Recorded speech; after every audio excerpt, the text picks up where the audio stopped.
டிஎம்கேவை பொறுத்த வரைக்கும் twelve strategy. உள்ளுக்குள்ள பயங்கர பயம். விஜய் வந்து என்ன பண்ண போறாரு, நம்மளுடைய கோர் ஓட்டை எடுக்க போறாருன்னு தெரியும். என்னென்ன பண்ணணுமோ பண்றாங்க. ஆனா வெளியில எங்களுக்கு பயமே இல்லைங்கிற மாதிரி காட்டிக்கிட்டாங்க. மூஞ்ச வரப்பா வச்சுக்க.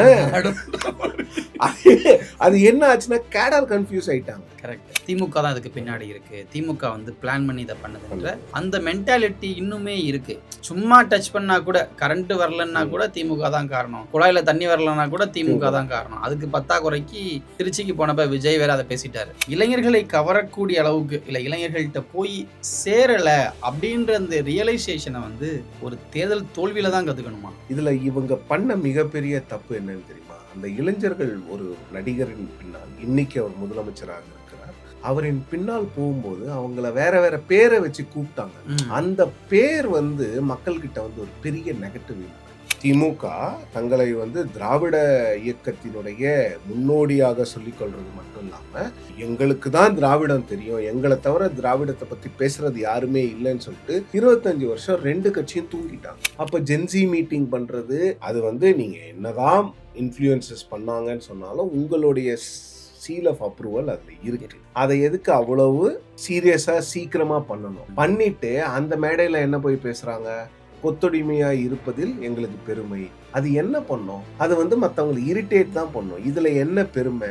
அண்ணாமலை எப்படி அசஸ் பண்றீங்க சார்? ஏன்னா அவருடைய பார்ட்டிலே பார்த்தோம்னா, ஐ மீன் அவர் பிஜேபி இருந்தப்பவே பார்த்தோம்னா மோர் யங்ஸ்டர்ஸ் அவர் நோக்கி ஆரம்பிச்சாங்க. இப்போ அவர் புதுசா ஒரு பார்ட்டி அப்படின்னு போகும் பொழுது அவரை நீங்க எப்படி அசஸ் பண்றீங்க?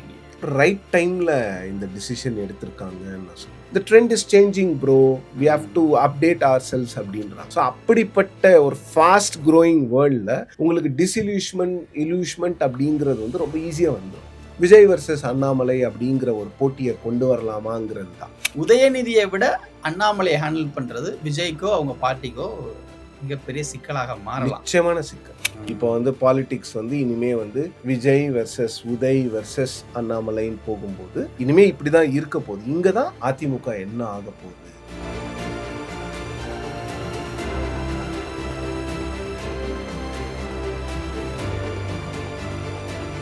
த டிபேட் நேயர்களுக்கு வணக்கம். இன்னைக்கு பாட்காஸ்ட்ல நம்ம கூட சீனியர் ஜேர்னலிஸ்ட் சிவப்பிரியன் இணைஞ்சிருக்காங்க. தமிழ்நாட்டில் சமீப நாட்களாக நிறைய அரசியல் மாற்றங்கள் நடக்குது, நிறைய விஷயங்கள் பேசப்படுகிறது. அரசியல் என்பது பல பேரால் இன்றைக்கு பார்க்கப்படக்கூடிய விஷயமா மாறி இருக்கு. இந்த தருணத்தில் இளைஞர்களை கவரக்கூடியதாக இந்த கட்சிகள் எப்படி இருக்காங்க, இல்லை அதுக்கு என்ன முயற்சிகளை மேற்கொள்கிறாங்க அப்படின்றதோட மட்டும் இல்லாமல் தமிழ்நாடு பாலிடிக்ஸ் எதை நோக்கி போக போகுதுன்ற பல கேள்விகள் இருக்குது. ஸோ இதை பற்றிலாம் நம்ம பேசலாம். சார் வணக்கம். வணக்கம் மனோஜ். சார், இன்னைக்கு அண்ணாமலை ஒரு புதிய கட்சியை நம்ம பேசும்போது தொடங்கி இருக்கிறாரு. விஜய் ஆல்ரெடி ஒரு இளைஞர்களுக்கான கட்சியாக தவைக்காவை மாற்றியிருக்கிறாரு. திமுக மறுபக்கம் பார்த்தோம் அப்படின்னா ஜென்சிக்களை கவரணும் அப்படின்ற ஒரு ஐடியாவோட நிறைய இடங்களில் ஜென்சி மீட்டிங்கை போடுறாங்க. இளைஞர்களை கவரக்கூடிய அளவுக்கு இல்லை, இளைஞர்கள்ட்ட போய் சேரலை அப்படின்ற அந்த ரியலைசேஷனை வந்து திராவிடியன் பார்ட்டிஸாக இருக்கக்கூடிய அதிமுகவும் திமுகவும் ஒரு தேர்தல் தோல்வியில தான் கற்றுக்கணுமா? அவங்க கிட்ட அவங்களுக்கு வந்து நிறைய இண்டிகேஷன்ஸ் இருந்துச்சு. அந்த சமீட்சைகளை வந்து அவங்க வந்து கண்டுக்கவே இல்லை. என்ன சொல்லணும்னா மனோஜ், நம்மளை யாரு சேலஞ்ச் பண்ண போறாங்க அப்படிங்கிற ஒரு மமதையில தான் இந்த 2 கட்சியுமே இருந்தாங்க. இது நான் இன்னைக்கு தோத்துட்டாங்கிறதுக்காக சொல்ல, இது ஒரு 6 மாசமாவே நான் சொல்லிட்டு வரேன். அந்த மமதை அப்படிங்கிறது எங்க இருந்து அந்த வார்த்தையை நான் எடுக்கிறேன்னு பார்த்தீங்கன்னா, ஒரு நடிகர் ஜெயிச்சிட முடியுமா? அவர்கிட்ட கட்டமைப்பு இல்லை, அவர்கிட்ட இது இல்லை. இதுல இவங்க பண்ண மிகப்பெரிய தப்பு என்னன்னு தெரியுமா? அந்த இளைஞர்கள் ஒரு நடிகரின் பின்னால், இன்னைக்கு அவர் முதலமைச்சராக இருக்கிறார், அவரின் பின்னால் போகும்போது அவங்கள வேற வேற பேரை வச்சு கூப்பிட்டாங்கல்ல. அந்த பேர் வந்து மக்கள் கிட்ட வந்து ஒரு பெரிய நெகட்டிவ் இம்பாக்ட். அது என்ன, இவங்களுக்கே ஓட்டு போடணுமா, இவங்க மட்டும்தான் ஆட்சியில இருக்கணுமா அப்படிங்கிற மாதிரி அந்த பண்ணையார்கள் மீது ஒரு கோபம் வரும்ல. ஒரு ஊர்ல நீங்க போனீங்கன்னா, நீங்க நிறைய இடங்கள்ல வந்து இந்த பஞ்சாயத்து எலெக்ஷன்ல எல்லாம் போனீங்கன்னா வழக்கமா ஒரு 20-30 வருஷத்துக்கு முன்னால வரைக்கும் பண்ணையாருங்க மட்டுமே நின்றுட்டு இருப்பாங்க. ஸோ அந்த பண்ணையார்களுக்கு எதிராக யாராவது ஒரு சாமானியர் நிற்கும் போது, அவன்லாம் எனக்கு எதிராக நிற்பானா, அவன் ஜெயிப்பானா, டெபாசிட் வாங்குவானான்லாம் கேட்கும்போது மக்களுக்கு ஒரு சாதாரண மக்களுக்கு ஒரு கோவம், சான்ஸ் கிடைக்கும்னா அந்த சான்ஸ் தான் விஜய் அவர்களினுடைய வெற்றி வந்து அந்த மிகப்பெரிய சான்ஸ். இவங்களுக்கு வந்து இவங்க இந்த திமுக அதிமுக 2 கட்சியில இருக்கக்கூடிய மேக்சிமம் பீப்புள் வந்து கேம்பஸ் பாலிடிக்ஸ்லேருந்து வந்தவங்க.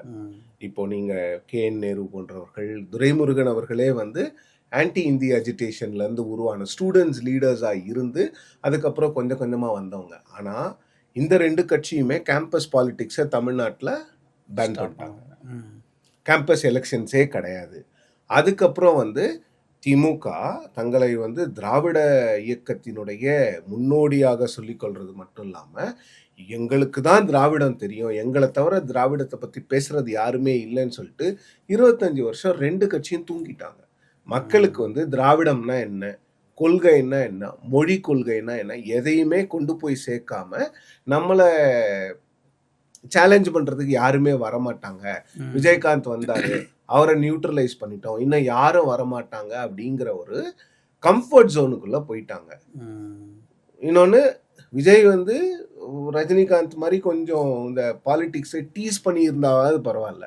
அவர் வந்து மக்கள் இயக்கம் அது இது நடத்திட்டு 2021 அவங்க அப்பா இவரை வச்சு ஏதோ பண்ண ட்ரை பண்ணும்போது இல்லை அதெல்லாம் இல்லைன்னு ஒரு இண்டிகேஷனையும் கொடுத்துட்டு அன்அனௌன்ஸ்டா ஒரு 2 வருஷத்துக்கு முன்னால வந்து நான் கட்சி ஆரம்பிக்கிறேன் போது இவங்களுக்கு என்ன பண்றதுன்னே புரியல. அதுல என்ன பண்றாங்கன்னா, இவங்க வந்து டிஎம்கேவை பொறுத்த வரைக்கும் டுவல் ஸ்ட்ராட்டஜி. உள்ளுக்குள்ள பயங்கர பயம், விஜய் வந்து என்ன பண்ண போறாரு, நம்மளுடைய கோர் ஓட்டை எடுக்க போறாருன்னு தெரியும், என்னென்ன பண்ணணுமோ பண்றாங்க. ஆனா வெளியில எங்களுக்கு பயமே இல்லைங்கிற மாதிரி காட்டிக்கிட்டாங்க. மூஞ்ச வரப்பா வச்சுக்க. அது என்ன ஆச்சுன்னா கேடர் கன்ஃபியூஸ் ஆயிட்டாங்க. என்னடா இது, மேல வந்து மேல இருந்து வர்ற தகவல்லாம் வந்து விஜய் அவர்கள் இப்படி பண்ணுவாங்க, அந்த கட்சி நல்லா பர்ஃபார்ம் பண்ணணும், ஆனா தலைவர்கள் யாருமே விஜய் எதிர்த்தே பேச மாட்டேங்கிறாங்க. அப்ப என்ன ஆகுதுன்னா கேடர் கன்ஃபியூஸ் ஆயிட்டாங்க. இவங்களுக்கு வந்து யாரை கீழே எதிர்க்கிறதுன்னு யாருக்குமே தெரியாம போயிடுச்சு. ஸோ உள்ளுக்குள்ள ஒரு விஷயம், வெளியில ஒரு விஷயம், ஹேண்டில் பண்றது எப்படின்னு தெரியல. ஏன்னா அது வந்து ஒரு காட்டாற்று வெள்ளம் மாதிரி திடீர்னு வரும்பொழுது ஒரு எழுச்சி வருது. நீங்க இன்னொன்னு பாத்தீங்கன்னா, இப்போ நிறைய பேர் சொல்றாங்க கரூர்ல நீங்க ஆக்ஷன் எடுத்திருக்கணும், ஆக்ஷன் எடுத்திருந்தீங்கன்னா இன்னும் சூப்பரா இருந்திருக்கும். இந்த மென்டாலிட்டி அசஸ் பண்ண தப்பா அசஸ் பண்றாங்களோ அப்படின்றது நமக்கு இந்த சம்பவங்கள்ல மட்டும் இல்ல, இன்னைக்கு நம்ம ஃபீல்டுக்கு போகும்போது மக்கள்கிட்ட பேசும்பொழுது கூட எல்லாருமே வந்து இவரை ஆட்சி பண்ண விடாம தடுக்கிறாங்க, திமுக தான் இதுக்கு பின்னாடி இருக்கு, திமுக வந்து பிளான் பண்ணி இதை பண்ணுதுன்ற அந்த மென்டாலிட்டி இன்னுமே இருக்கு.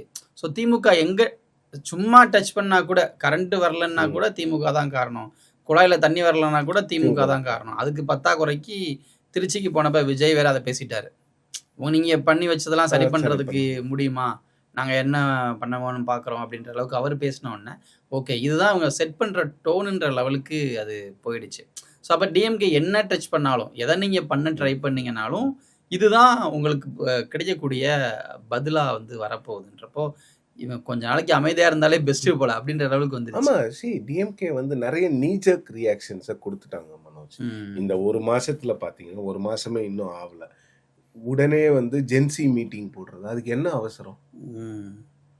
பொறுமையாக பண்ணிக்கலாம்ல. எலெக்ஷன் இப்போ வரப்போதில்ல, 6 மாதம் டிஸ்டர்ப் பண்ண மாட்டோம்னு சொல்லிட்டீங்க. எலெக்ஷன் வந்தால் ஃபேஸ் பண்ணுறதுக்கு யாருக்குமே இப்போது வந்து மைண்ட் செட் இல்லை.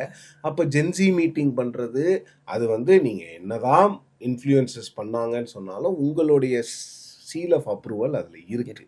அதை எதுக்கு அவ்வளவு சீரியஸாக சீக்கிரமாக பண்ணணும்? பண்ணிட்டு அந்த மேடையில் என்ன போய் பேசுகிறாங்க, கொத்தடிமையாக இருப்பதில் எங்களுக்கு பெருமை. அது என்ன பண்ணும்? அது வந்து மற்றவங்களை இரிட்டேட் தான் பண்ணும். இதில் என்ன பெருமை? ஏன்னா இதெல்லாம் இருக்கக்கூடாதுன்னு நினைக்கிறாங்க. இப்போ இருக்கிற ஜென்சி கிட்ஸு மற்றவங்க எல்லாமே வந்து அவங்க வந்து தே ட்ரா தேர் பவுண்ட்ரிஸ். ஆஃபீஸ்லேயே கூட 6 மணி வரைக்கும்னா 6 மணி வரைக்கும் தான் ஒர்க் பண்ணுறாங்க. அதுக்கு மேலே அவங்க வந்து ஒர்க் பண்ண மாட்டேங்கிறாங்க. என்ன சொல்கிறாங்கன்னா, திஸ் இஸ் மை டைம் அப்படின்றாங்க. அவங்க வந்து வீக்கெண்ட்ஸ் எல்லாம் வந்து நம்மள மாதிரிலாம் இல்லை. வீக்கெண்டுன்னா அதுக்கு வீக்கெண்டுக்கு ஒரு டைம் டேபிள் போட்டு வச்சிருக்காங்க. அவங்க அந்த காலத்துல போயிட்டு நாங்க கொத்தடிமையா தான் இருப்போம், அதுல எங்களுக்கு பெருமை அப்படின்னா அவங்களுக்கு என்ன மெசேஜ் ரீச் பண்றீங்க? They will never like you. அப்புறம் இன்னொரு நீஜர்க் ரியாக்ஷன் என்னன்னு பாத்தீங்கன்னா, ஜென்சி இன்ஃப்ளூயன்சர்ஸை வந்து ஹையர் பண்றது, இன்ஸ்டாகிராம்ல போய் திமுக கொள்கைகளை பத்தி பேசுறது. விஜயும் தாவேக்காவும் இன்ஸ்டாகிராமில் பேசி மட்டும் அவங்க ஜெயிக்கல, அவங்க வந்து நிறைய விஷயங்கள் அவங்களுக்கு ப்ளஸ்ஸா இருந்தது, அதை யூஸ் பண்ணிக்கிட்டாங்க. மக்கள் கிட்ட திமுக அதிமுகக்கு எதிரான ஒரு ஃபெட்டிக் இருக்கு, ஒரு அயற்சி இருக்குன்னு தெரிஞ்சுக்கிட்டு அதை எப்படியெல்லாம் கல்டிவேட் பண்ணமோ அப்படியெல்லாம் கல்டிவேட் பண்ணாங்க. அவங்க கல்டிவேட் பண்ணது 50%னா விஜயை எதிர்க்கிறேன்னு சொல்லிட்டு இவங்க பண்ண அந்த அக்கப்போர் அலப்பற இருக்குல்ல, அதுல 50% கொண்டு போய் அவரை இவங்களே ஜெயிக்க வச்சிருக்காங்க. அந்த வார்த்தைகளை சொல்லி அந்த விஜயோட ஃபேன்ஸை வந்து நீங்க சொன்ன வார்த்தைகள் இருக்குல்ல, அதை வந்து நிச்சயமா ஏத்துக்கவே முடியாது. அவங்கள அந்த வார்த்தைகள் சொல்லி நீங்க அழைக்கவே கூடாது. எப்படி அந்த அந்த வார்த்தை சொல்றீங்க? அது என்ன வார்த்தை? அது இன்னைக்கு வந்து அதை பொலிட்டிக்கல் டூலாவே விஜய் மாத்திட்டாரு. அப்போ நீங்க யூஸ் பண்ற ஒவ்வொரு வார்த்தையும் வந்து ஒரு பொலிட்டிக்கல் டூலா யூஸ் பண்ணலாம்ல உங்களுக்கு எதிரா. இதை தானே காங்கிரஸ்க்கு எதிரா நீங்க பண்ணீங்க. ஸோ வல்லவனை எதிர்க்க இன்னொரு வல்லவன் வரதானே செய்வான், வரமாட்டான்னு நினைச்சீங்க. ஸோ இது இது மாட்டான் அப்படின்றது வந்து இது கிடையாது, ஒருமையில பேசுற விஷயம் கிடையாது. ஸோ நீங்க வரவே மாட்டாங்க நாங்க தான் அப்படின்னு போது அன்அனௌன்ஸ்டா ஒருத்தர் வரும்போது உங்களுக்கு என்ன பண்றதுன்னு தெரியாம தவிச்சுக்கிட்டு, இப்போ இன்னொரு விஷயம், இன்ஸ்டாகிராம் இன்ஃப்ளூயன்ஸ்ல ஜெயிச்சிட்டாங்க, கவர்ச்சியில ஜெயிச்சிட்டாங்கன்னு சொல்லும் போது அப்ப அந்த ஓட்டு போட்டாங்கல்ல, அவங்களுக்கு என்ன தோணும்? இவங்க இன்னும் மாறவே இல்லை, திருந்தவே மாட்டேங்கிறாங்க, இவங்க என்ன இது இன்னமும் வந்து இவங்க ரியாலிட்டியை அக்செப்ட் பண்ண மாட்டேங்கிறாங்க, இன்னமும் பிளேமே பண்ணிட்டு இருக்காங்க அப்படின்னு உங்க மேல இருக்கிற அந்த ஒரு வெறுப்பு வந்து இன்னும் அதிகமாக தான் ஆகும். கரெக்ட். ஆக்சுவலி சார், இப்போ நம்ம ஒருத்தர் அடிக்கணும் இல்லை வந்து அவங்களுக்கு எதிராக அரசியல் பண்ணணும்னா அவங்க தப்பு பண்ணணும். ஆமா, அவங்க தப்பு பண்ணும்போது தான் அவங்களுக்கு நிறைய விஷயங்கள் தப்பு பண்ணவாது நீங்க விடணும். விடணும். இப்போ ஏன் விஜய்க்கு இந்த ஃபினாமினல் ஒர்க் ஆச்சுன்னு நீங்க சொல்றதை நம்ம புரிஞ்சுக்கும் போது, ஒரு 5 வருஷம் ஒரு கவர்மெண்ட் இருக்கு, நிறைய விஷயங்கள் நடக்குது, மக்கள் பார்க்குறாங்க, அது ஒவ்வொன்றிலையும் ஏதோ ஒரு ரியாக்ஷன்ஸ் குட்டி குட்டியாக வருது. அண்ட் விஜய் மாதிரி ஒரு பாப்புலரான ஒரு நபர் அதில் ஏதோ ஒரு விஷயத்தை டச் பண்ணாலே அதுக்கான ரீச்ன்றது இயல்பாக அதிகம். அப்போது உங்கள் மேலே வந்து இந்த 5 இயர்ஸ் மட்டும் இல்லை, இந்த 5 இயர்ஸை தாண்டி ஒரு பிம்பம் இருக்குல்ல உங்கள் மேலே. இப்போ திமுக மேலே வந்து இயல்பாகவே வைக்கப்படுற குற்றச்சாட்டு என்ன? இங்கே இருக்கவங்கலாம் ஒரு குறுநில மன்னர் மாதிரி இருப்பாங்க, அவங்களுக்கு அதிகாரன்றது வேற, மக்களை நேரடியாக மிரட்டுவாங்க இப்படின்றது, whether it is true or not, அந்த மாதிரி ஒரு பிம்பம் வெளியே இருக்குது. அப்போ அந்த பிம்பத்தை விஜய் மாதிரி ஒரு ஒரு பெரிய நடிகர் வந்து ஈஸியாக பேசிடும் பொழுது என்ன ஆகும்? ஆமா இல்லை அப்படின்ற விஷயம் தோண ஆரம்பிக்கும். ப்ளஸ் இந்த 5 இயர்ஸில் நீங்கள் பண்ண விஷயங்கள் அன்பாப்புலர் ஆகி அது ஒரு ஆன்டி இன்கம்பன்சியாக கிரியேட் ஆகும் பொழுது உங்களை எடுத்தெடுத்து அடிக்கிறது ரொம்ப ஈஸி. ஸோ அப்போ அடிக்க ஆரம்பிக்கிறாங்க. அந்த அடிக்க ஆரம்பிக்கும் போது இவங்க என்ன பண்ணுறாங்க, அதுக்கு வந்து நான் நிராயுத பாணியாக இருக்கேன்பான்ற மாதிரி எதுவுமே பண்ணாமல் அமைதியாக இருக்கும்போது என்ன ஆகிடுதுன்னா, ஸோ மௌனம் சம்மதமாக இருக்காங்க போல் அப்படின்ற ரேஞ்சில் வந்து இவங்க மேலே உள்ள அந்த வெறுப்பை ரொம்ப ஈஸியாக அவர் கொண்டு போயிட்டார். ஆனால் பட் இவங்க இப்போ என்ன தப்பு பண்ணுறாங்க, அந்த இடத்துக்கு அவர் அனுமதிக்கவே மாட்டுறாங்க. எது நடந்தாலும் குயிக் ரியாக்ஷன்ஸ்ன்ற பேரில் ஒரு விஷயத்தையும் பண்ண ஆரம்பிச்சிருக்காங்க. அண்ட் நீங்கள் அதை யாருக்கு எதிராக பண்ணுறீங்கன்னு ஒன்று இருக்குல்ல, நீங்கள் இப்போ வந்து ஒரு விஜய் மாதிரி ஒரு ஆள்கிட்ட, அவர்கிட்ட இருக்கக்கூடிய அந்த பெரிய ஃபாலோயர்ஸ் கிட்ட இந்த விஷயத்தை நீங்கள் கொண்டு போகும்போது யூஜிசி, அதாவது யூசர்ஸ் ஜெனரேட் கண்டென்ட் சொல்லுவாங்க, இயல்பாக வர்றதுன்றதை தாண்டி நீங்கள் ஃபோர்ஸ் பண்ணுறீங்க. ஆமாம், இயல்பா எப்போ வரும்? அவன் நான் என்னைக்கு பாதிக்கப்படுறேன்னு நினைக்கிறான், அப்போ நீங்கள் எந்த பாயிண்டா அவங்கிட்ட இதில் பாதிக்கப்படுறேன்னு ஜஸ்ட் சொல்கிறீங்களோ அப்போ வரும். இவங்க அந்த இடத்துக்கே அனுமதிக்கவே மாட்டுறாங்க. இல்லை, அதுதான் இவங்களுக்கு எப்படி ஹேண்டில் பண்ணுறதுன்னு தெரியல. இன்னும் என்னன்னா, தே ஆர் ஸ்டில் சல்கிங் தான் நான் சொல்லுவேன்.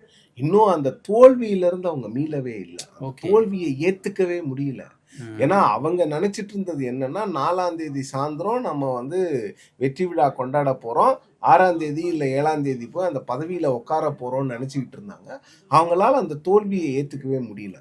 ஒன்ஸ் நீங்க வந்து தோல்வியை ஏத்துக்கிட்டாதான் மனோஜ், அதற்கப்புறம் நீங்க வந்து பண்ற விஷயங்கள் எல்லாமே வந்து மெஷர்டா இருக்கும். நீங்க அக்செப்ட் பண்ணலன்னு வச்சுக்கோங்களேன், இந்த மாதிரி நீஜர்க் ரியாக்ஷன்ஸ் தான் கொடுத்துருப்பீங்க. இவங்க கொடுக்கறது எல்லாமே பாருங்களேன், இப்போ வந்து என்னமோ தாவேக்கா ஆட்சிக்கு வந்து ஒரு 4 வருஷம் ஆயிட்ட மாதிரி தான் இருக்கு இவங்க பேசுறது எல்லாமே. இதை பண்ணிட்டீங்க, அது ஏங்க, ஒரு கவர்மெண்ட்டை நீங்க கெடுக்கணும்னாலும் 20 நாளெல்லாம் கெடுக்க முடியாதுங்க. அது வந்து பெரிய விஷயம். அரசாங்கம் அப்படிங்கிறது வந்து ஒரு மிகப்பெரிய விஷயம். அதை வந்து நீங்க கெடுக்கிறதெல்லாம் வந்து நீங்க பண்ணவே முடியாது. நீங்க சொன்ன மாதிரி அந்த பாதிக்கப்பட்டவங்க நான் பாதிக்கப்பட்டவன் உணரணும். அப்பதான் அந்த ஒரு கோபம் வரும். அந்த கோவத்தை மட்டும்தான் நீங்க கல்டிவேட் பண்ண முடியும், நீங்க கேபிட்டலைஸ் பண்ண முடியும். நீங்க என்ன பண்றீங்கன்னா மாறா சின்ன சின்ன விஷயங்கள் எல்லாம் ஊதி பெருசாக்கி அந்த இளைஞர்களுக்கு விஜய் மேல இருக்கிற ஈர்ப்பை அதிகமாக்கிட்டு தான் இருக்கு. அதுதான் நடந்துகிட்டு இருக்கு இப்போ. இது வந்து இந்த ரியாக்ஷன் வந்து கவுண்டர் ஆகுது. ஓகே, அப்ப இவங்க இன்னும் மாறவே இல்லப்பா, இவங்க இப்படியே தான் பேசிக்கிட்டு இருப்பாங்க அப்படிங்கிற மாதிரி தான் போகுது. இதெல்லாம் பண்ண அவங்களுக்கு உங்க மேல இருக்கிற வெறுப்பு அதிகமாகும், அவங்க மேல இருக்கிற ஈர்ப்பு அதிகமாயிட்டே இருக்கும். அப்ப அவர் சொன்னதெல்லாம் கரெக்ட் தான். இன்னொரு விஷயம் விஜய் கரெக்டா பண்ணது என்னன்னா, இந்த தீய சக்தி அப்படின்ற வார்த்தையை வந்து ஜெயலலிதா அவர்களுக்கு பிறகு யாருமே தமிழ்நாட்டுல யூஸ் பண்ணல. அதை கரெக்டா விஜயும் என்ன பண்ணாருன்னா 1 வருஷம் யூஸ் பண்ணல. டிசம்பர் 18 2025 அந்த ஈரோடு கூட்டத்துல நானும் கவர் பண்ண போயிருந்தேன். அந்த தீய சக்தி அப்படின்னு சொல்லும்பொழுது அந்த அரங்கம் அப்படியே அதிருது. அதுவும் இல்லாம அவர் சினிமேட்டிக் ஸ்டைல்ல என்ன பண்ணாருன்னா ஒரு 10 முறை சொல்றாரு தீய சக்தி தீய சக்தி, அப்படியே கிளாப்ஸ் எல்லாம் அள்ளுது. அதை கொண்டு வரும்போது அது வந்து நிறைய பேர்கிட்ட ரெசனேட் ஆகுது. நீங்க சொன்னீங்கல்ல டிஎம்கே மேல ஒரு பிம்பம் இருக்குதுன்னு. அது என்னன்னா டிஎம்கேக்கு சோசியல் ஸ்டாண்டிங் ரொம்ப ரொம்ப கம்மி. கீழே கிரவுண்ட்ல போனீங்கன்னா உங்களுக்கு வந்து அவங்க மேல ஒரு இமேஜ் இருக்குல்ல, அந்த இமேஜை மாத்துறதுக்கு யாருமே ட்ரை பண்றது.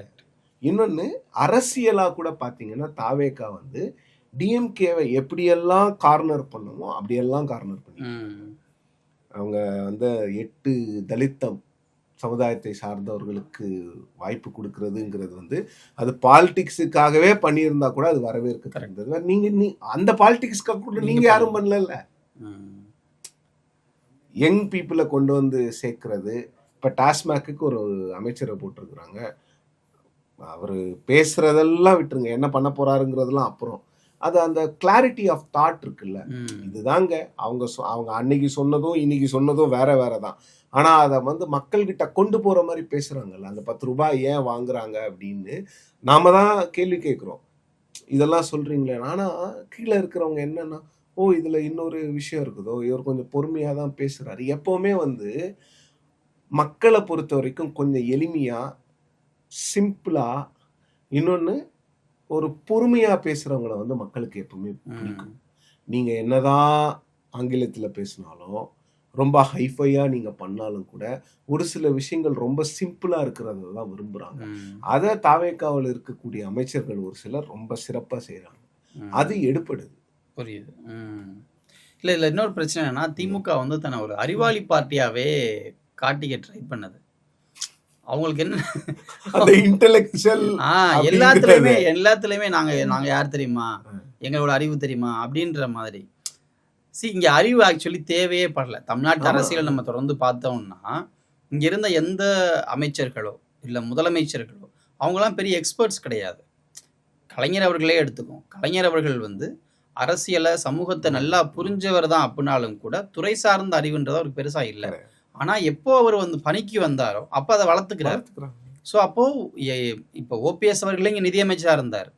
அவருடைய படிப்பறிவு என்ன நம்ம இப்போ கேட்க முடியுமா? ஆனா என்ன விஷயங்களை இம்ப்ளிமெண்ட் பண்றாங்க. அப்ப இங்க என்ன அதற்கு பின்னாடி இருக்கு? அதுக்கு முன்னாடி ஒரு துறை இருக்கிறது, அதுக்கு ஒரு செயலாளர் இருக்காங்க, அவங்க நிறைய விஷயங்கள் பண்றாங்க. உங்களுக்கு அங்க என்ன தேவைன்னா ஒரு குயிக் டெசிஷன்ஸ், அதை சரியா பண்றாங்களான்ற ஒரு மேற்பார்வை பண்றது. அதைத்தான் நீங்க என்ன பண்ண போறீங்க, கொடுக்க போறாங்க, வந்து படிக்க போறாரு, அவ்வளவுதான். ஸோ இதுதான் இந்த ப்ரொசீஜர்னு தெரியும் பொழுது இவங்க இதை எப்படி ஆக்கிட்டாங்கன்னா, நாங்களாம் யார் தெரியுமா, நாங்களாம் ஹார்வர்டில் படித்தோம் தெரியுமா, நாங்களாம் எவ்வளோ பெரிய அறிவாளிகள் தெரியுமா அப்படின்ற விஷயம் என்ன ஆகுதுன்னா, மற்றவங்களாம் முட்டாளா அப்படின்ற விஷயத்த கொண்டு வருது. ஈவன் நீங்க கம்பேரே பண்ணீங்கன்னா, நாங்க அடிச்ச 10 பேர் டானு, அந்த கதை தான் இவங்க பேசுறது. நாங்க டானுங்களை மட்டும்தான் அடிப்போம், இதை பண்ணுவோம். அது சாமானிய மக்களுக்கு வந்து அதை வந்து ஏத்துக்க ஒரு அந்த ஒரு ஸ்பேஸையே கொடுக்க மாட்டேங்கிறாங்க. நாங்க பயங்கரமான ஒரு இன்டெலெக்சுவல் பார்ட்டி, எங்களுக்கு தெரியுமா, நாங்க இப்படி பண்ணியிருக்கிறோம் அப்படி பண்ணியிருக்கிறோம். ஆனா கீழே இருக்கிறவங்களுக்கு இதெல்லாம் பண்ணிருக்கீங்க, ரோடு போடலையே. இப்ப எனக்கே அந்த பிரச்சனை இருக்கு. நான் போற ரோடு சரியில்லை. அப்ப நான் யாரை கேட்பேன்? அப்ப நீங்க எல்லாம் பண்ணுங்க, எல்லாம் கரெக்ட் தான், எல்லாம் எனக்கு பிடிக்குது. நீங்க வந்து ஆர்கியாலஜிக்கு அவ்வளோ பெரிய இம்பார்ட்டன்ஸ் உங்க கவர்மெண்ட்ல கொடுத்துருக்கீங்க, உண்மையிலே பாராட்டத்தக்க விஷயம். ஆனா நான் போறதுக்கு ரோடு இல்லையே சார். அந்த ரோடை நீங்க தானே சார் போடணும். இதை கேட்டீங்கன்னா உங்க மேல கோச்சிப்பாங்க. இவங்க பேசிக்கலா என்ன பண்ணிட்டாங்கன்னா, நீங்க சொன்ன மாதிரி நாங்க ரொம்ப படிப்பாளிகள் அப்படின்னா, அப்ப இவங்க பேச்ச புரிஞ்சவங்க மட்டும்தான் இவங்களுக்கு ஓட்டு போட்டிருக்காங்க. இவங்க பேச்சு புரியாதவங்க என்னுடைய லாங்குவேஜை யார் பேசுறாங்களோ நான் அவங்களுக்கு போய் ஓட்டு போடுறேன்னு சொல்லிட்டு எல்லாம் போய் டிவி கேட்கும். ஸோ இவங்க நிறைய எல்லாத்தையும் இல்லையா, எதுக்கு எடுத்தாலும் ஒரு டேட்டாவை கொண்டு வந்து தரது. இந்த டேட்டா எப்படி தெரியுமா, அந்த டேட்டா எப்படி தெரியுமா அப்படிங்கிறப்ப என்ன ஆகுன்னா, அது உங்களுக்கு ஒரு பப்ளிக்கோட கனெக்ட் பண்ணுற நிறைய சிக்கல்கள் இருக்குது. நீங்கள் பப்ளிக்கோட கனெக்ட் பண்ணணும்னா அதிகபட்சம் அவனுக்கு என்ன தேவை, அவன் எதை விரும்புகிறான் அப்படின்றத சொல்லும் போது தான் ஈஸியாக கனெக்ட் பண்ணிக்குவான். அப்படி தான் இன்றைக்கி ஆக்சுவலி இந்த இளைஞர்களோட லாங்குவேஜ் மாறிடுச்சு. இன்றைக்கி ஏன் வந்து விஜயினுடைய சப்போர்ட்டர்ஸ் எல்லாரும் ஆன்லைனில் அவங்க ஆக்டிவாக இருக்கும் பொழுது அவங்கள ஏன் கனெக்ட் பண்ணிக்க முடியுதுன்னா, அவங்க பேசுகிற லாங்குவேஜ்.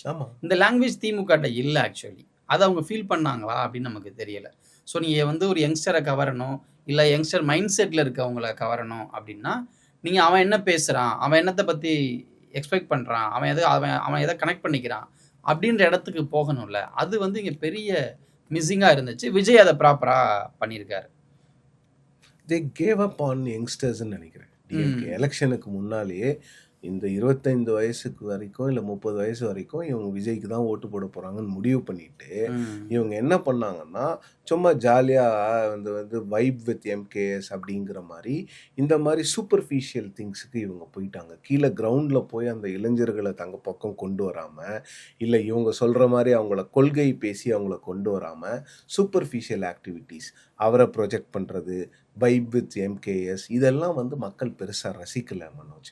இன்னொன்று, நீங்கள் வந்து எஜுகேஷனுக்கு பண்ணதெல்லாம் உண்மையிலே பாராட்டத்தகுந்த விஷயம். ஆனால் ஒரு நீயா நானோ ஷோ மாதிரி அதை போய் கன்வெர்ட் பண்ணி அதை வந்து மேடையில் பாசத்தலைவருக்கு பாராட்டு விழா மாதிரி ஆயிடுச்சு. அதெல்லாம் தான் இப்போ பிரச்சனையாக வந்து முடியுது. நீங்கள் இன்னொன்று வந்து நீங்கள் ஒரு ஈகோ சிஸ்டமை கிரியேட் பண்ணீங்கல்ல, நிறைய பேரை கொண்டு வந்து பப்ளிக் இன்டெலெக்சுவல்ஸ் எல்லாம் எல்லாருமே டிஎம்கே தான் பெஸ்ட்டுன்னு சொன்னது, இதெல்லாம் பெருசாக யாருமே விரும்பலை. அவங்களுக்கு தேவையானது சின்ன சின்ன விஷயங்கள். நான் ஏதாவது ஒரு தாலுக்கா ஆஃபீஸ்க்கு போகணுன்னா என்கிட்ட லஞ்சம் வாங்குறாங்க, அது குறையுமா? இன்னொன்று, இப்போ இருக்கிற ஜென்ஸி கிட்ஸு இல்லை இப்போ இந்த யங்ஸ்டர்ஸ், இந்த வயசில் இருக்கிறவங்க இப்போ எல்லாருக்குமே வந்து உலகம் பூரா வந்து இந்த வயசில் இருக்கிறவங்க ரிபெலியஸாக தான் இருக்கிறாங்க. அவங்க வந்து இந்த ஸ்டேட்டஸ்கோவை உடைக்கிறாங்க.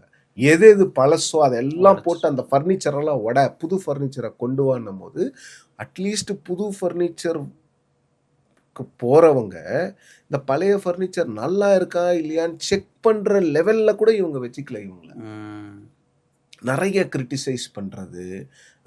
திமுகவினுடைய சட்டமன்ற உறுப்பினர் திரு எழிலன் அவர்கள் வந்து ஒரு மீட்டிங்கில் சொல்கிறாரு, அந்த பேரெல்லாம் அவங்கள சொல்லாதீங்க, அவங்கள கூப்பிட்டு பேசுங்கன்னு. எழிலன் மேலே பாயிறாங்க. அவர் சொன்னது கரெக்டுன்னு யாருமே புரிஞ்சிக்கல, திருப்பி போய் எழிலன் மேல பாயிறாங்க. இன்னொன்னு, ஒரு சில வார்த்தைகள் இருக்குதுல்ல, தமிழ்நாட்டுல திமுக ஆளலைன்னா கூப்புல இருக்கிறது திமுக இல்ல தமிழ்நாடு, இதெல்லாம் நானே வந்து பெருசா ரசிக்கல. அது என்ன மாதிரி வார்த்தை அப்படின்னு புரியல. எனக்கு புரியுது, திமுக வந்து growthல கான்சென்ட்ரேட் பண்ணுவாங்க. இந்த கவர்மெண்ட்லேயே நான் இண்டஸ்ட்ரீஸ் கவர் பண்ணதுனால they did a phenomenal job, நான் இல்லைன்னே சொல்ல மாட்டேன். அதிமுகவினுடைய 2019 26 வரைக்கும் ஃபினாமினல் ஜாப் இண்டஸ்ட்ரி டிபார்ட்மெண்ட்டில்.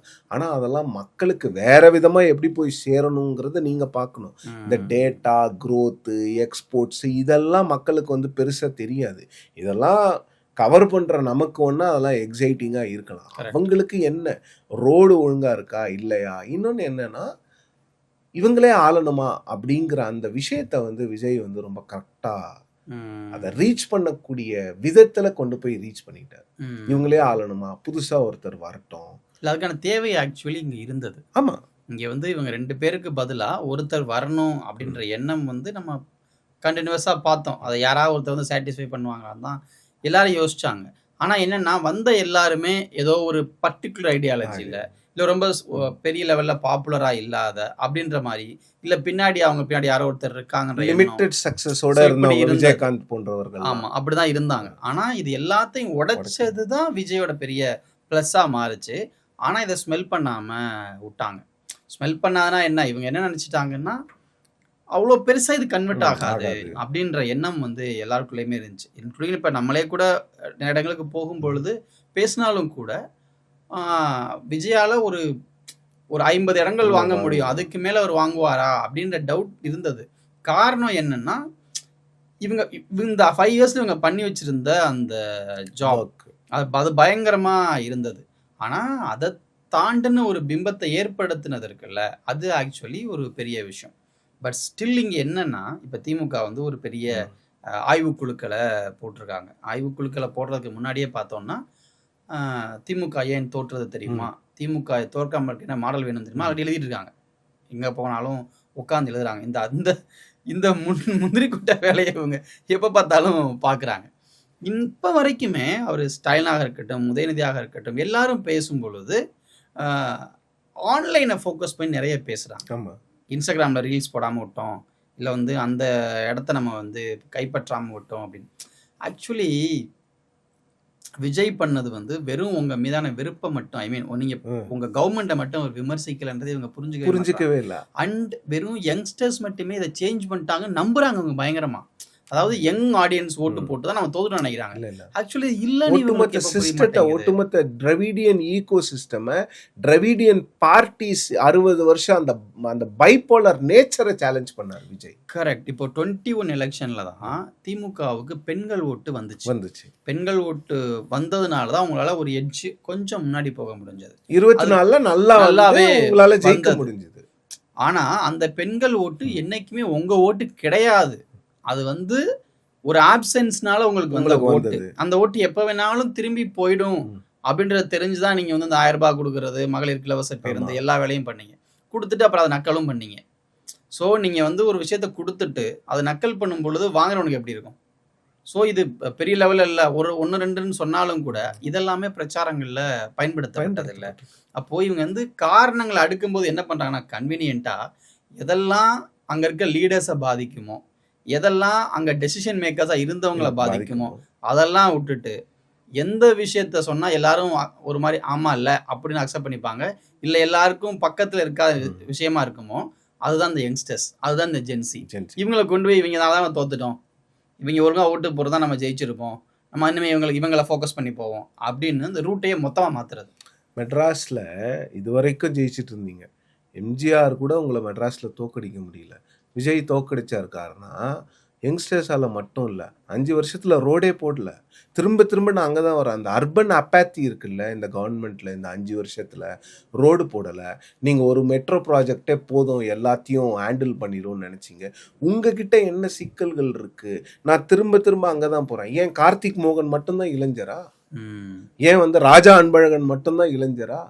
சிற்றரசு கொடுத்துருக்கீங்க, இல்லைன்னு சொல்ல. கோகிலாமணின்னு ஒரு பெண்மணிக்கு கொடுத்தீங்க, இல்லைன்னு சொல்ல.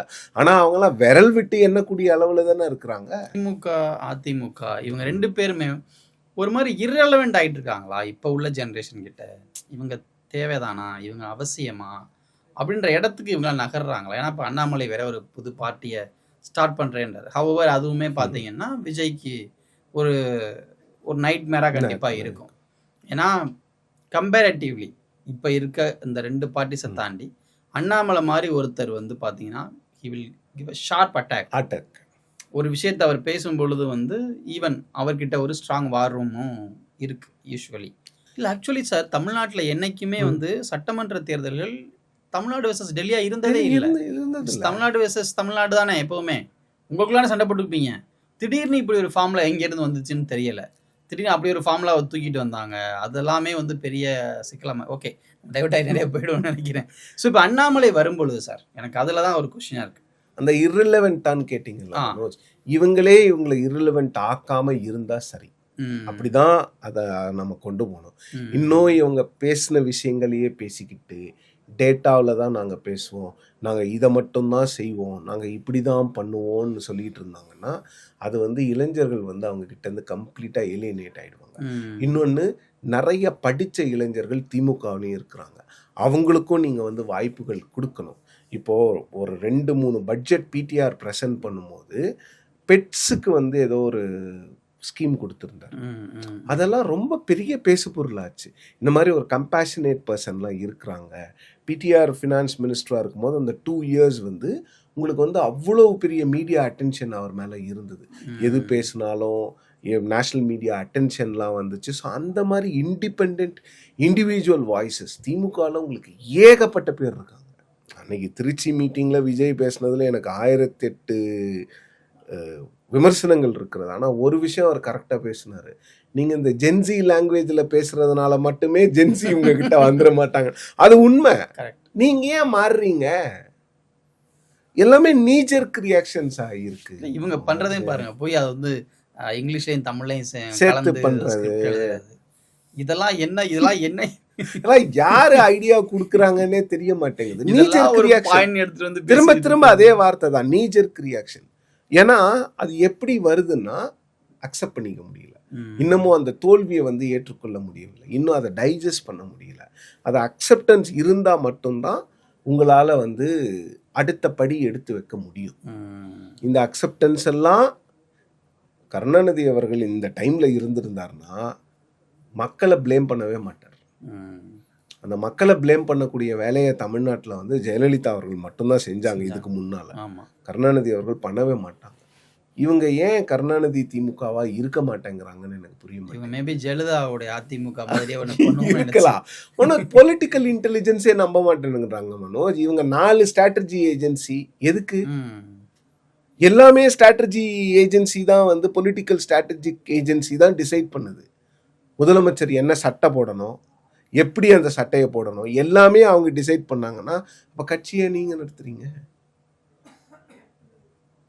நாளைக்கு இந்த விமர்சனம் ஆளுகின்றவர்கள் மீது வந்து அப்பவும் வைப்போம் கண்டிப்பா.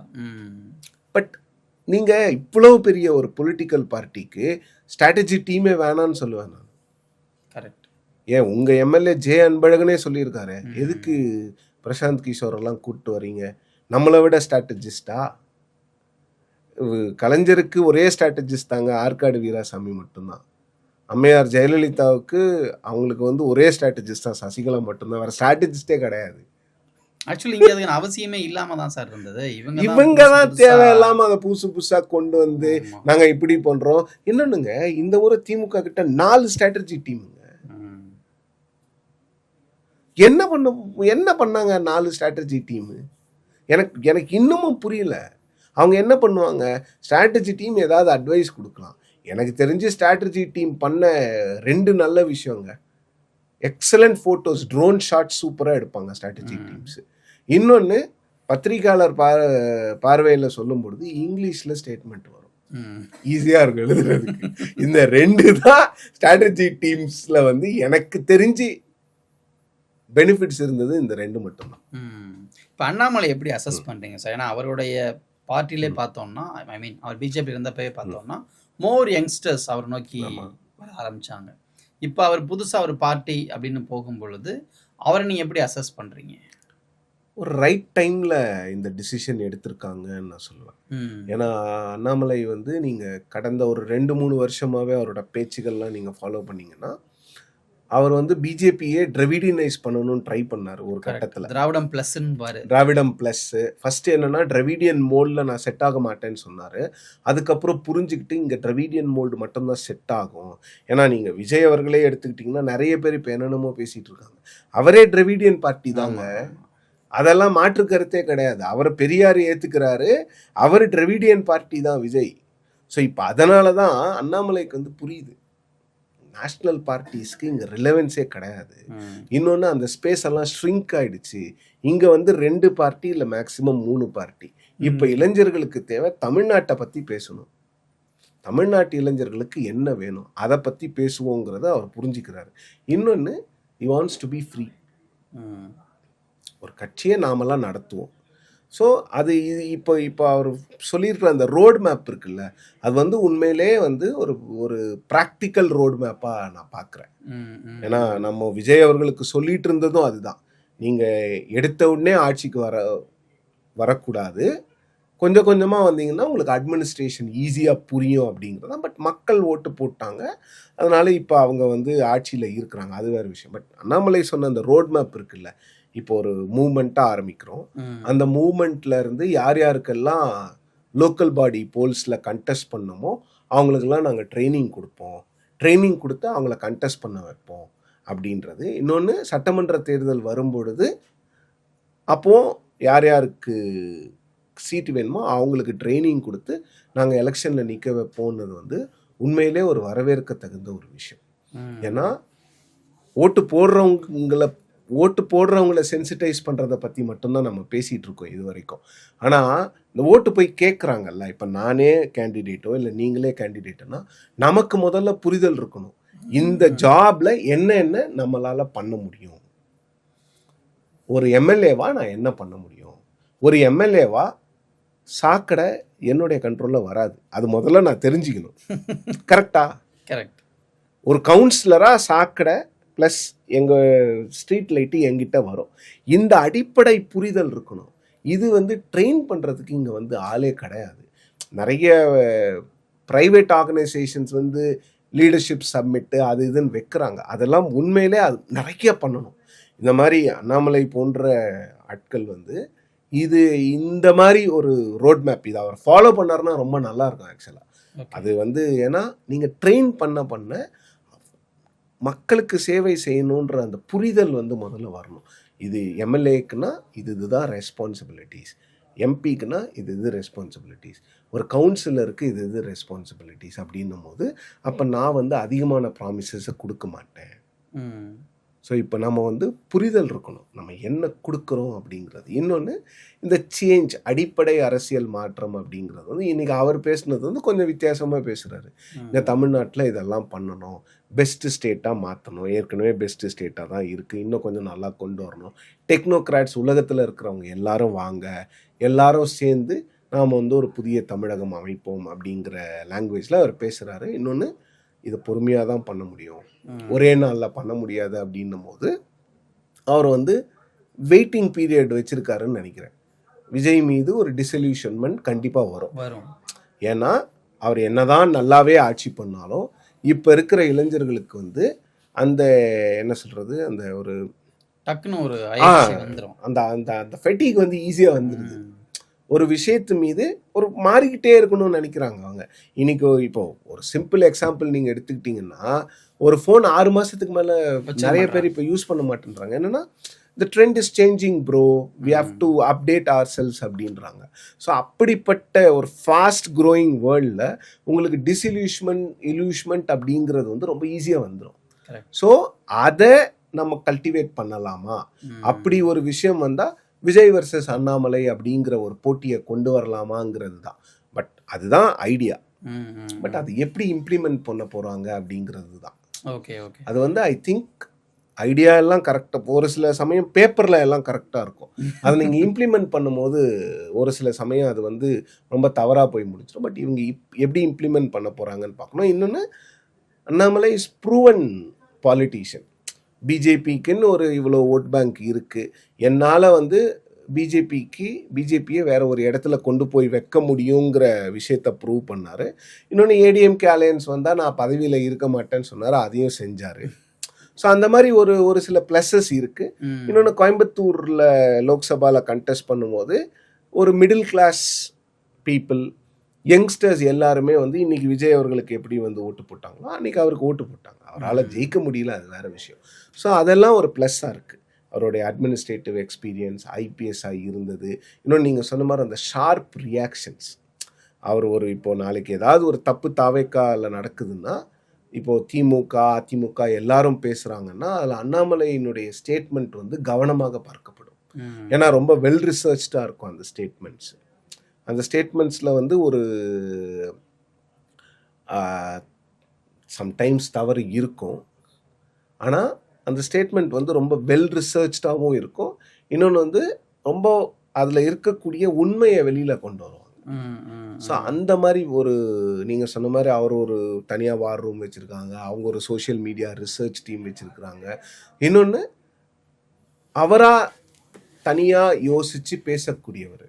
இன்னொன்று, இன்னைக்கு கூட அந்த 30 minutes ஸ்பீச் பார்த்தீங்கன்னா பெருசாக ஒரு பேப்பரோ ஒரு எல்லா இடத்துலயும் ஒரே மாதிரி நோட் இருக்கும் அவருடைய அந்த விஷயங்கள். நோட்ஸோ அந்த மாதிரி இல்லை. ஸோ அதெல்லாம் நிறைய பேர் விரும்புகிறாங்க, அந்த எக்ஸ்டெம்போல பேசுறது. இன்னொன்று, தி ஹாவ் டு ரீச் தெம். அவங்களுக்கு என்னன்னா, அவங்களுக்கு பிடிக்கணும், இந்த ஜெனரேஷனுக்கு வந்து தோணணும் மனோஜ், இவர் வந்து நமக்கு நல்ல அட்மினிஸ்ட்ரேட்டராக இருப்பார், he will take as forward அப்படின்னு தோணுச்சுன்னா அப்புறம் எதை பற்றியும் அந்த ஜெனரேஷன் கவலைப்படாது. அவங்க பேசிகிட்டே இருப்பாங்க, அவங்க பண்ணிக்கிட்டே இருப்பாங்க அவங்க வேலையை. இன்னொன்று, இவருக்கு கொஞ்சம் சேலஞ்சஸும் இருக்குது. ஏன்னா விஜய்க்கு வந்து ஒரு சில விஷயங்கள் ஈஸியாக இருந்தது. ஏன்னா ஒரு 60 வருஷ ஆட்சி, இவங்க மேலே நிறைய கம்ப்ளைண்ட்ஸ் இருந்தது, நிறைய மக்களுக்கு வந்து ஒரு அயற்சி இருந்தது, அதுவும் இல்லாமல் இவங்களே ஆளணுமாங்கிற அந்த ஒரு எண்ணம் வேறு இருந்தது. அதெல்லாம் விஜய் வந்து ரொம்ப அழகாக ஹார்வெஸ்ட் பண்ணிக்கிட்டாரு. பட் அண்ணாமலைக்கு வந்து விஜய் சரியாக செய்யலைன்னு மக்களை கன்வின்ஸ் பண்ணுறதுக்கு வந்து கொஞ்சம் கஷ்டமாக இருக்கும். ஏன்னா அவர் இப்போ தான் ஃப்ரெஷ்ஷாக வந்திருக்காரு. அவரை மக்கள் அவர் மீது குறை சொல்வதற்கோ இல்லை மக்கள் அவரை வெறுப்பதற்கோ வந்து ரொம்ப நாள் ஆகும். அது அவ்வளோ சுலபமாக நடந்துடாது. ஏன்னா இப்போ தான் அவர் மேலே மிகப்பெரிய ஒரு நம்பிக்கை வச்சு ஓட்டு போட்டிருக்காங்க. இதில் இன்னொன்று, திமுகவை இங்கே ஏன் கொண்டு வரேன்னா, அவங்க இன்னும் மக்கள் வந்து விஜய் மீது நம்பிக்கை வச்சு ஓட்டு போட்டிருக்காங்க. அவங்க என்னமோ அவர் சொன்னதெல்லாம் அவர் இன்ஸ்டாகிராமில் பார்த்து பேசினதெல்லாம் இல்லை, பண்ணுறாங்களோ இல்லையோ ஒரு முறை கொடுத்து தான் பார்ப்போமே அப்படிங்கிற மாதிரி. இதில் இன்னொன்றும் இருக்குது, 5 வருஷத்தில் இந்த மாநிலத்தை வந்து ரொம்ப பெருசாக நீங்கள் கெடுத்துடலாம் முடியாது. ஏன்னா இந்த மாநிலத்துக்கு ஃபவுண்டேஷன் இஸ் ஸ்ட்ராங். காமராஜர் காலத்துலேருந்து ஃபவுண்டேஷனை ரொம்ப ஸ்ட்ராங்காக போட்டு வச்சுருக்காங்க. யார் நினச்சாலும் ஒரு கட்டத்துக்கு மேலே நீங்கள் ஒன்றுமே பண்ண முடியாது. இண்டஸ்ட்ரீஸ் வந்துக்கிட்டே தான் இருக்கும். நீங்களாக வால் போட்டு தடுக்கிற வரைக்கும் இங்கே நீங்கள் யாரையும் தடுக்க முடியாது. அப்போது அது ஒரு சேலஞ்ச். அந்த ஒரு ஆன்டி இன்கம்பன்சி வர்ற வரைக்கும் வெயிட் பண்ணணும். ஸோ இன்றைக்கே சொல்கிறாரு, பொறுமையாக இருங்க, இது இமீடியட்டாலாம் நடக்காது, உடனே வராதிங்க எல்லாரும் அப்படின்னும் போது அப்போ என்னென்னா அங்கே ஒரு ரியலைசேஷன் இருக்குது, அந்த ஆன்டி இன்கம்பன்சி வந்தால் தான் நாம் எடுப்படுவோம். ஸோ அங்கே தான் நாம் முதல்ல ஆரம்பித்தோம்ல இந்த கான்வர்சேஷனை. தவறு செய்ய ஒரு ஆட்சியில் இருக்கிறவங்கள தவறு செய்ய நீங்கள் முதல்ல விடணும். அந்த ஃபார்முலாவை அண்ணாமலை ஃபாலோ பண்ண போகிறாருன்னு நினைக்கிறேன். அமைதியாக இருந்துட்டு நீங்கள் தப்பு பண்ணுங்க. இப்போ திமுக என்ன பண்ணுறாங்கன்னா, சுட்டி காட்டி தப்பே பண்ண விடாமல் பண்ணுறாங்க. சின்ன சின்ன விஷயங்களெல்லாம் சுட்டி காட்டி இதெல்லாம் பண்ணி, ஸோ அங்கே அது ஒரு சேலஞ்சு. சரியாளுது. அதில் இன்னொன்று மனோஜ், எங்கள் தயவால் தான் நீங்கள் ஆட்சியில் இருக்கிறீங்க. ஆக்சுவலி அதை மற்றவங்க யாரும் சொல்ல மாட்டாங்க. திருமாவளவனோ IUMLோ கம்யூனிஸ்ட்டுகளோ யாரும் அதை சொல்ல மாட்டாங்க. இவங்க சொல்லி அவங்க எல்லாம் மறுபடியும் அலையன்ஸ்க்கே வரவிடாத மாதிரி பண்ணுவாங்க போல. ஒருவேளை மேபி 29 அலையன்ஸுக்கு போகலாம் திமுகன்னு நினைக்கிற நினைப்ப கூட திமுக கெடுத்து விட்டுரும் போல. இப்ப விசிக்கான தெரிஞ்சு வரவே மாட்டாங்க. காங்கிரஸ் எண்டு ஒரு மாதிரி இவங்களுமே கடுப்பாயிட்டாங்க, அவங்களும் கடுப்பாயிட்டாங்க. இந்த மாதிரி அது எண்டு. இருக்கிறது கம்யூனிஸ்டுகளும் IUML தான். IUMLும் இப்போ part of the government. So அவங்களும் வந்து கொஞ்சம் அட்டாக்காக இருக்காங்க. கம்யூனிஸ்டுகள் மட்டும்தான் நாங்கள் வெளிலேருந்து சப்போர்ட்ன்றதுல உறுதியாக இருக்காங்கன்றப்போ இவங்க மறுபடியும் இது மாதிரி துரோகிகள் ஏமாத்திட்டு போயிட்டாங்க அப்படிலாம் சொல்லும் பொழுது அது ஹவவர் எதுக்கு இங்கே போகணும். உதயநிதி சொல்கிறாரு, ஆசை யாரை விட்டுச்சு அப்படின்னு. அப்போது யாராவது திருப்பி கேட்டாங்கன்னா, நீங்கள் ஏன் வாஜ்பாய் கவர்மெண்ட்லேயும் மந்திரியாக இருந்தீங்க, மன்மோகன் சிங் கவர்மெண்ட்லேயும் மந்திரியாக இருந்தீங்க, ஆசை யாரை விட்டுச்சுன்னா திமுக காரங்க ஏற்றுப்பாங்களா? பதவி நீங்க அனுபவிக்கலன்னா பரவாயில்ல, நீங்க எல்லா பதவியும் அனுபவிச்ச ஒரு கட்சி தானே. அப்ப இன்னொரு கட்சி போய் பதவி அனுபவிக்கிறத மட்டும் நீங்க இன்னும் கூட்டணி கட்சிகளை வந்து நம்ம சின்னத்துல கண்டெஸ்ட் பண்ண சொன்னது தப்புன்னே ஒண்ணு திமுக புரியல. இல்ல எலெக்ஷன் அரேஞ்ச்மெண்ட்ஸ் எல்லாமே போல் வரைக்கும் தான். ஆமா, முடிஞ்சிருச்சு, ரிசல்ட்ஸ் வந்துருச்சு, அதுக்கப்புறம் நிறைய மாற்றங்கள் நடந்துருச்சுன்றப்போ நீங்க நம்ம ஏன் தோத்தோம், என்ன நடந்திருக்கீங்க, அதுக்கான வேலையை பார்ப்போம், அடுத்தடுத்து வந்து நம்ம பார்ட்டியை ஸ்ட்ரென்தன் பண்ணுவோன்றது இல்லாமல் இவங்க தேவையில்லாத விஷயங்கள்லையே நிறைய கவனம் செலுத்துகிறாங்க அப்படின்ற ஒரு விஷயமும் அவங்க மேலே வருது. ஸோ அப்போ தான் இந்த மாதிரியான ஒரு கேப்பை ஒரு அண்ணாமலை மாதிரியான ஆட்கள் வந்து எடுத்துக்க ட்ரை பண்ணுறாங்க. பட் அந்த ரியலைசேஷன் இவங்களுக்கு இருக்குமான்னு தெரியல. அது இன்னொரு பெரிய பிரச்சனை. அவங்க என்ன சொல்லுவாங்கன்னா, எங்களுக்கு சட்டமன்றத்தில் தான் ஆள் இருக்காங்க, அவர் வெளியில் பேசிட்டு இருக்காரு, அவர் ஊடகத்தால் கட்டமைக்கப்பட்ட பிம்பம் சொல்லுவாங்க, இதெல்லாம் பேசுவாங்க. இல்லைன்னா அவர் பிஜேபியோட பி டீமு அப்படின்னும் இனிமேல் பேசுவாங்க. இன்னொன்று, எனக்கு தெரிஞ்ச அண்ணாமலை என்ன பண்ண ட்ரை பண்ணுறாருன்னா, ஆப்போசிஷன் ஸ்பேஸாக அவர் எடுக்கணும்னு ட்ரை பண்ணுறாரு. கரெக்ட். ஆக்சுவலி இங்கே அது ரொம்ப பெரிய வேக்குமாக மாறப்போகுது. ஏன்னா நீங்க இப்போ விஜய்க்கு எதிராக உதயநிதி பேசும் பொழுது அது வந்து திமுக காரர்களால் ரசிக்கப்படும். ஆனா வெகுஜன மக்களால் அதை ரசிக்க முடியாது. பட் அண்ணாமலை பேசுவது வந்து இப்போ ஒரு ஃப்ரீ ஃப்ளோவா இருக்கு. இப்ப விஜயே அண்ணாமலை திருப்பி அட்டாக் பண்ண முடியாது. நீங்க அதிகபட்சம் என்ன அட்டாக் பண்ணுவீங்க அண்ணாமலையை? அவர் எந்த பதவியில இருந்தது எக்ஸப்ட் பொலிட்டிக்கல் பொசிஷன்ல மட்டும்தான் இருந்திருக்காரு. ஸோ அவரை நீங்க வந்து ஒரு ஊழல்வாதின்னு சொல்ல முடியாது. அண்ணாமலை நீ இன்எக்ஸ்பீரியன்ஸ்டும் சொல்ல முடியாது. பிஜேபியோடைய சொல்லலாம். ஆனா அது இங்க இரலவெண்ட் உங்க ஆட்களே ஓட்ட குத்திட்டு போயிட்டாங்க. ஸோ அப்படி இருக்கும்போது உதயநிதியை விட அண்ணாமலையை ஹேண்டில் பண்றது விஜய்க்கோ அவங்க பார்ட்டிக்கோ மிகப்பெரிய சிக்கலாக மாறலாம். நிச்சயமான சிக்கல். அது வந்து உண்மையிலே சிக்கல் தான். அதுதான் நான் சொன்னேன். அங்க எந்தெந்த இடத்துல அண்ணாமலை ஸ்கோர் பண்ணுவாருன்னு பார்த்தீங்கன்னா, அந்த எக்ஸ்டெம்போவா பேசுறது, இன்னொன்று ரொம்ப போல்டா ஹேண்டில் பண்றது ஒரு சில விஷயங்களை. அப்புறம் இது will call spade a spade. அவர்கிட்ட நிறைய பிரச்சனைகள் இருக்குங்க. யாருமே இல்லை இஸ் பர்ஃபெக்ட்னா no one is perfect, not even Vijay is perfect. அப்படி இருக்கும்பொழுது நீங்கள் ப்ளஸ்ஸஸ் மைனஸ் தான் சொல்லணும். இங்கே சிக்கல் என்னன்னு பார்த்தீங்கன்னா, திமுகவில் இன்னொன்று அவங்க புரிஞ்சிக்க வேண்டியது என்னன்னு பார்த்தீங்கன்னா, கட்சிக்காரங்க உதயநிதி அவர்களை ஏற்றுக்கிட்டாங்க. ஆனால் மக்கள் ஏற்றுக்கணும்னா மக்கள் என்ன நினைக்கிறாங்கன்னா, is there only because is MK Stalin son. Correct. But ஆனால் யாரும் எம்கே ஸ்டாலின் அவர்களை அந்த மாதிரி யாருமே பார்க்கல. ஏன்னா அவர் அந்த பதவிக்கு வர்றதுக்கு 50 வருஷம் ஆச்சு. ஆனால் அதே துணை முதல்வர் பதவி வருவதற்கு உதயநிதி அவர்களுக்கு 3 வருஷம் தான் ஆச்சு. இதெல்லாம் மக்கள் பார்த்துக்கிட்டு இருக்காங்க. இதெல்லாம் மக்கள்கிட்ட இருந்து வர இன்புட்ஸ் தான், நம்மளோட இன்புட்ஸ் எதுவுமே கிடையாது. இதெல்லாம் மக்கள் பெருசா ரசிக்கல. இது என்ன இது இவங்களே இருக்கணும், அவ்வளவுதான். ஸோ இப்போ இந்த இடத்துல தான் ஆப்போசிஷன் ஸ்பேஸை வந்து அண்ணாமலை நான் வந்து அந்த ஆப்போசிஷனாக இருக்கணும்னு ட்ரை பண்ணுறேன். இன்னொன்று இப்போ நீங்கள் சொல்லலாம் சட்டமன்றத்தில் எல்லாம், ஆனால் இப்போ எல்லாமே விஜய் அன்னைக்கு திருச்சியில் சொன்ன மாதிரி ரீல்ஸ் பார்த்துட்டு இருந்த பசங்கள்லாம் இன்றைக்கி நியூஸ் பார்க்க ஆரம்பிச்சிட்டாங்க. ஸோ நியூஸ் பார்க்க அந்த யூடியூப் கன்சம்ஷன் இருக்க இன்றைக்கே பாருங்களேன், இப்போது 8 லட்சம் பேரோ 9 லட்சம் பேரோ மெம்பர்ஸாக ஜாயின் பண்ணியிருக்கிறாங்க. காலையிலேருந்து அண்ணாமலை அவர்களுடைய வீடியோ ஒரு 4 லட்சம் பேர் 5 லட்சம் பேர் பார்த்துருக்குறாங்க. இதெல்லாம் நீங்கள் இனிமேல் இப்படி தான் அசஸ் பண்ணணும்னு நினைக்கிறேன். ஆக்சுவலி இப்போ பாப்புலாரிட்டி பெரிய விஷயம் என்னாச்சுன்னா சார், எல்லாருக்குமே தமிழ்நாடுன்னு ஒரு ஸ்டேட் வந்து 2026 தான் பிறந்திருக்கு. ஓ இதுதான் தமிழ்நாடா, இப்படி ஒரு ஸ்டேட் இருக்கா, இங்கே தான் நடக்குதா அதெல்லாம் அப்படின்றவங்களுக்கு நீங்கள் பழங்கதைகள் பேசி வேஸ்ட்ன்ற மாதிரி ஆயிடுச்சு. ஆக்சுவலி ஓ அசம்பிளி நடக்குமா, அங்க சிஎம்மும் பேசிப்பாங்களா அப்படிங்கிற மாதிரி ஒரு 9 மணி நேரம் நடக்குமா, அவ்வளோ நேரம் பேசுவாங்களா, ஓ இங்க பேசுறதா வேலையா அப்படின்ற மாதிரி. நிறைய பேருக்கு ஸ்பீக்கர் கிட்ட பர்மிஷன் கேட்டு தான் முதலமைச்சர் பேசணுமா, இது என்ன புதுசா இருக்கு, அவர் ஏன் கேட்கணும், அவர் தானே முதலமைச்சர். ஆமா, இது எங்க வீட்டுல சின்ன பசங்க கேக்குறாங்க, எங்க அண்ணனுக்கே ஆர்டர் போடணும் அந்த மாதிரி டோட்டலா தான் பேசுறாங்க எல்லாருமே. இன்னொன்னு வீட்டுல இருக்கிற சின்ன பசங்க இன்னைக்கு அரசியல் பேசுறாங்க. தாவேக்காவை எங்க கட்சின்னு பேசுறாங்க. அவங்க ஓட்டு போட வச்சிருக்காங்களா குட்டி நண்பாஸ். தாவேக்காவை எங்க கட்சின்னு பேசுறாங்க பசங்க, சின்ன பசங்க. பட் அந்த பசங்கள்ல ஒரு 100 பசங்க இருந்தாங்கன்னா ஒரு 30-40 பேருக்கு அண்ணாமலை யாருன்னு தெரியுது. கண்டிப்பா யாருன்னு தெரியுது இல்லை. இதெல்லாம் தான் ப்ளஸ். நீங்கள் இதெல்லாம் பில்ட் பண்ணணும். It's not an easy task. நீங்கள் வந்து ஒரு பாப்புலர் ஃபிகராக இருக்கலாம், நீங்கள் வந்து நல்லா பேசலாம், பட் அது மட்டுமே கேரண்டி பண்ணாதில்ல உங்களுடைய வெற்றியை. நீங்கள் அதுக்காக உழைக்கணும். நான் விஜய் அவர்கள் மீது நமக்கு நிறைய விமர்சனம் பண்ணோம், அவர் வந்து சரியாக உழைக்கலை இந்த தேர்தலில் அப்படின்னு. பட் அந்த ஒரு ப்ளஸ் வந்து எல்லாருக்குமே வராது. கரெக்ட். அவருடைய பாப்புலாரிட்டி இஸ் கம்ப்ளீட்லி டிஃப்ரெண்ட். 30-32 வருஷமா அந்த முகத்தை பார்த்து அப்படியே எல்லாருக்கும் மனசுல பதிஞ்சிருச்சு. ஸோ அண்ணாமலை ஐ திங்க் ஒரு 5 years 10 years ஒர்க் பண்ணாருன்னா ஸோ அந்த ஒரு கம்பேரிசன் வரலாம்.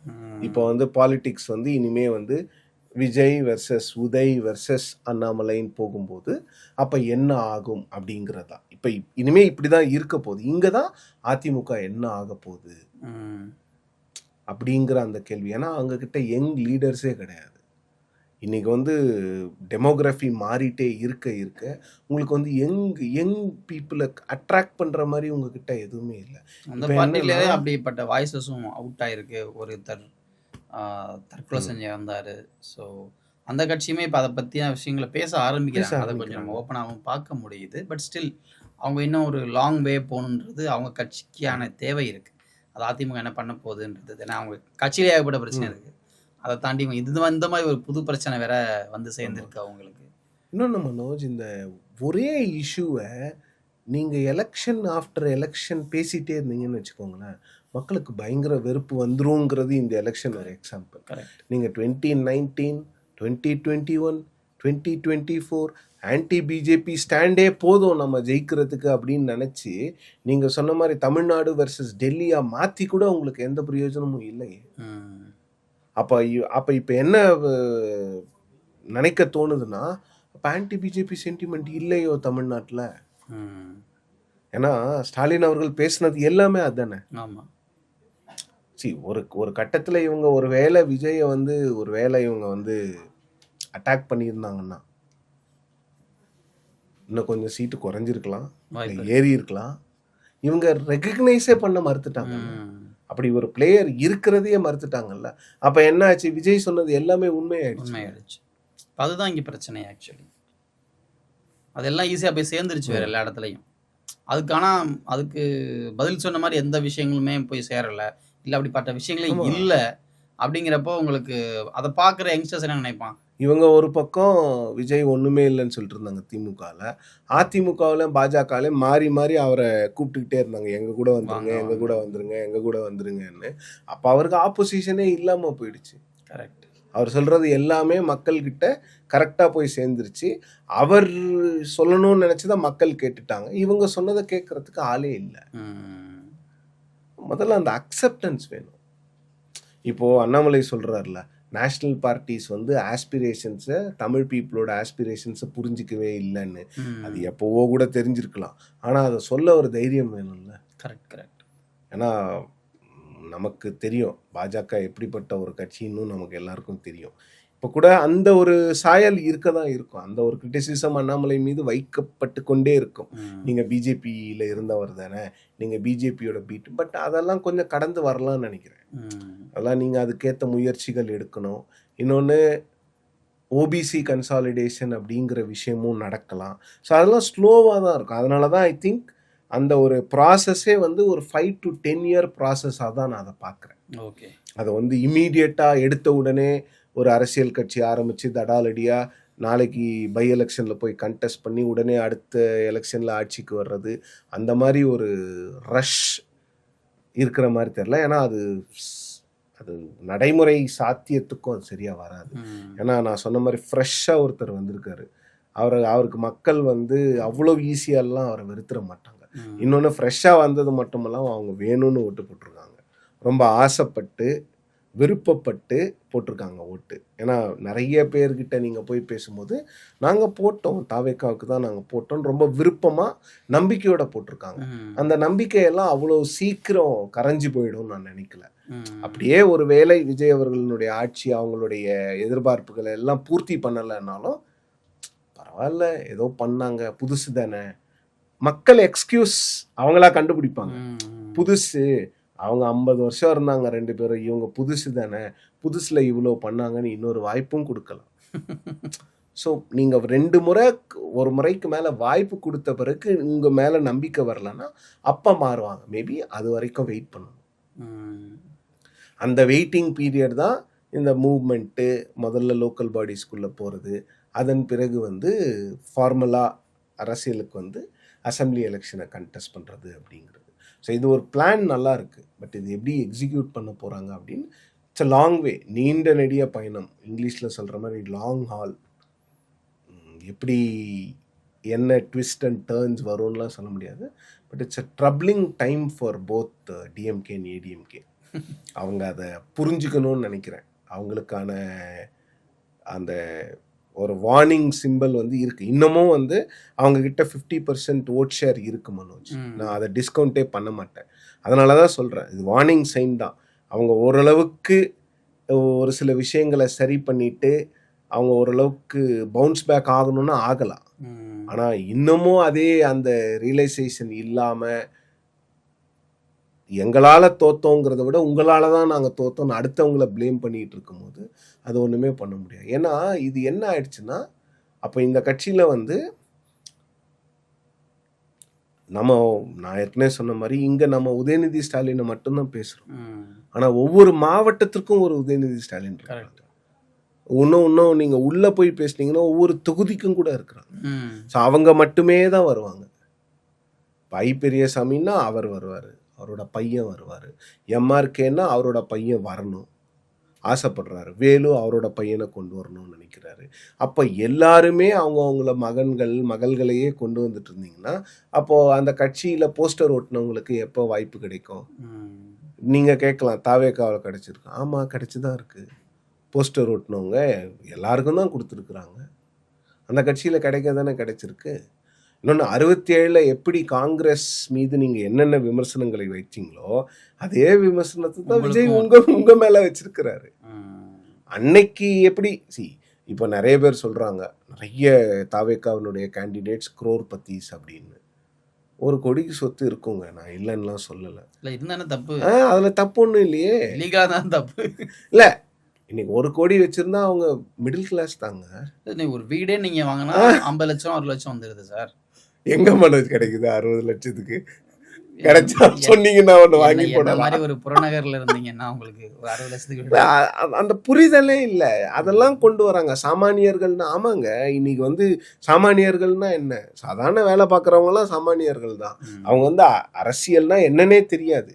அவங்க எல்லாம் அரசியலுக்கு வந்திருக்காங்க. இன்னொன்று, வேட்பாளரே பார்க்காம ஓட்டு போட்டிருக்காங்க.